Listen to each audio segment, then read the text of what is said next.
Good evening, everyone. I know many of you are out traveling right now and are enjoying your breaks, so I hope you all are well and safe. I'm the first presenter for the spring semester, so I hope you enjoy my presentation and you find it meaningful and insightful from my perspective. My topic today is market and economics on literacy and language acquisition. And of all the readings we had this week, I would say that the one that made the most impact on me was the one entitled The Economic and Social Costs of Illiteracy, a snapshot of illiteracy in a global context. Prior to reading that particular article, when I heard the words illiteracy or literacy, I automatically thought about reading and writing. I only associated literacy or illiteracy with an individual's ability to read and write as it pertains to inside the classroom. However, since reading that article, I'm now aware that literacy and illiteracy is so much more than that. Literacy is multifaceted. It comes in many forms. And I now realize the reason we as educators are urged and encouraged to relate course content to real world application. And that's because though reading and writing is the basis of a strong foundation, it surpasses the classroom in every aspect of life, from going to the grocery store, reading a medicine label, or filling out a job application. These are things that we do every day that we need to know how to do in order to sustain. Globally, more than 796 million people in the world cannot read and write. About 67 million children did not have access to primary school education, while another 72 million miss out on secondary school education altogether. According to the World Literacy Foundation, complete illiteracy refers to an individual's inability to read or write in general. But functional illiteracy, however, means that an individual, they may have basic reading, writing, and numerical skills, but they're unable to apply them in order to achieve simple tasks that are necessary for everyday life to make informed decisions. And a list of activities that were outlined in the article that I didn't think about previously as being something that a literate person can do.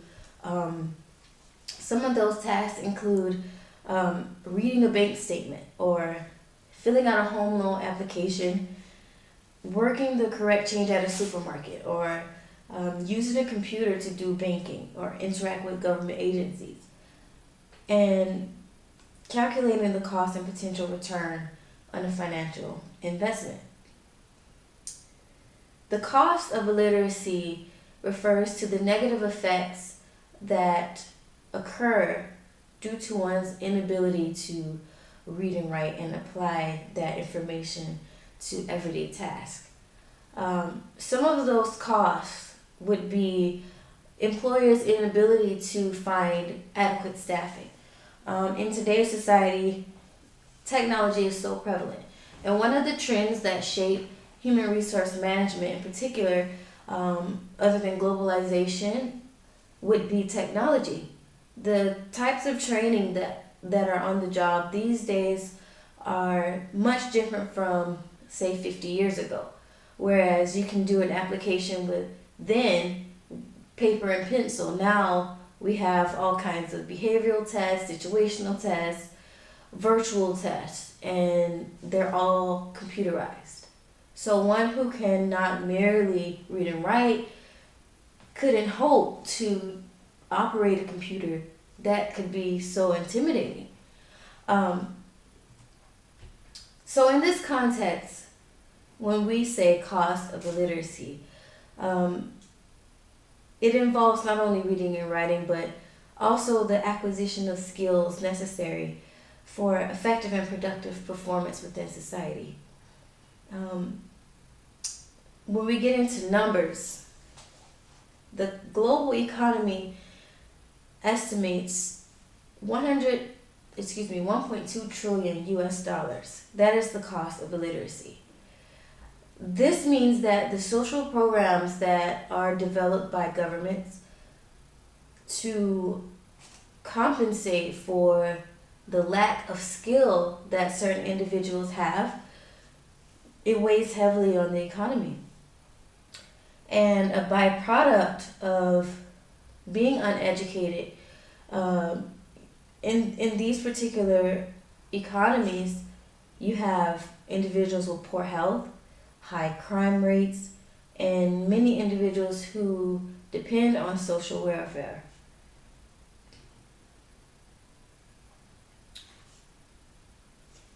In the cost of illiteracy, there are emerging countries as well as developed countries who suffer greatly. Among the developed countries, the U.S. is number one with $362 billion are devoted per year to take care of individuals who are incapable of taking care of themselves. After the U.S., you have Japan at $84 billion, Germany at $68 billion, the UK at $57 billion, and France at $49 billion. In the emerging economies, you have China at $134 billion, India at $27 billion, and Brazil at a close third of $22 billion. Earning potential and advancement potential is stunted because individuals do not have the skills necessary to undertake further vocational training, and they end up making 30 to 42% less than their literate counterparts. There's a book entitled Creative Strategies in Advertising where there's a whole chapter devoted to diversity. And diversity is highlighted in this particular book by Druny and Juler in 2008 is because demographic is a major part of advertisement. Any field or any products that we use every day, from our cell phones to our skincare to the clothing that we wear, our hair care products, the shoes on our feet, our electronics that we purchase, all started from a thought. And you must, when you think about your target audience, the number one rule that is stated in this chapter is if an advertiser wants to be successful, they must understand, respect, and embrace the differences within each of the target audiences. And you must do this so that you are careful not to offend or exploit those who you are trying to sell to. In the particular chapter, African Americans, Asian Americans, Hispanic Americans, Native Americans, and Arab Americans are all outlined. Their spending power, their buying power, their spending habits, their values, and the things that they deem important are all outlined. And in this particular chapter, they highlighted that Asian Americans make up a small portion of the U.S. population. However, 17% of the Asian Americans have advanced degrees, while 49% have at least a bachelor's degree. And the median household income for those individuals are $53,000 US dollars. However, that is a particular market that individuals in various industries have yet to tap into due to the language barrier. There's Japanese, Chinese, Filipinos, Koreans, and Vietnamese who make up the Asian American population. And because there's no one language that is synonymous with each of those groups of people, individuals or companies stray away from those markets. Native Americans, they used to make less than 25,000 US dollars annually. However, they started to become more educated, and they started to create their own businesses, and they started using their land as an economic resource. So their spending power went from 51.5 billion in 2005 to a projected 69.2 billion in 2010. African Americans and Hispanic Americans, on the other hand, Hispanic Americans, 30% of the Hispanic Americans who have received formal training and education preferred to see their advertisements in English because that gave them the opportunity to use the formal education that they learned. And Hispanic Americans went from a spending power of 736 billion in 2005 to almost 1,087 billion in 2010. African Americans, on the other hand, had a spending power of 646 billion in 2008 and they also had a median household rate of a low 29,000 US dollars annually. And from 2008 to present 2015, or more recent 2015, the median household income reached to 35,400, with many more African Americans being educated.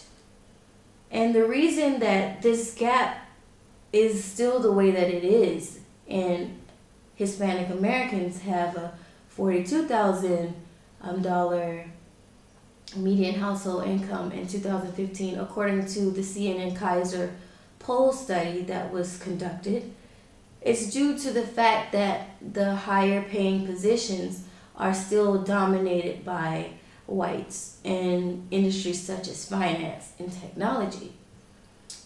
So, in my studies, I came across this article, and it highlighted a gentleman by the name of Paulo Freire. And one of his quotes, mind you, this is a highly regarded individual who is a native of Brazil. He was an educator and philosopher, most known for his works in literacy and his book entitled Pedagogy of the Oppressed. His quote reads, "Our relationship with the learners demands that we respect them and demands equally that we be aware of the concrete conditions of their world, the conditions that shape them. To try to know the reality that our students live is a task that the educational practice imposes on us. Without this, we have no access to the way they think, so only with great difficulty can we perceive what and how they know." Moreover, another article I came across is called Literacy in Brazil, From Rights to Reality. The article suggests that illiteracy has been seen as a kind of social disease which incapacitates and diminishes the human status of the sufferer. So with that quote in mind, Freire, we have a lot to learn from him. I agree with his quote. If we are to fix the problem of illiteracy, instead of frowning upon individuals or shunning individuals because they lack knowledge, we should instead try to put ourselves in their shoes, try to understand them and embrace what kind of world they come from, and then once we understand them and we can connect with them on a positive level, then and only then will we be able to fix the problem of illiteracy. Because honestly, us as educators here, being in China, I'm pretty sure there are instances that you can think of now where when you got here, you probably unfortunately had to pay more for a taxi because you didn't understand the taxi driver, or you were unaware of the cultural nuances, or you struggled at some point because of just the cultural differences. But you all are very well educated in some way, in some form. So another quote by Mr. Paulo Freire states, "One of the mistakes we often make is to dichotomize reading and writing, and even from children's earliest steps in the practice of reading and writing, to conceive of these processes as detached from the general processes of knowing. This dichotomy between reading and writing follows us forever as students and as teachers. So if we remember that reading and writing is directly attached to our everyday survival and the quality of life and the comfort of life that we have, if we think about that, keep that in the forefront of our minds, then we would be better off as a society. Not only within our own home countries, but globally. Because illiteracy is a human problem. And it's one that we all have to work together to solve. With that being said, I hope that you all have gained something positive from the articles that I have introduced, and feel free to contact me for any other information. Thank you.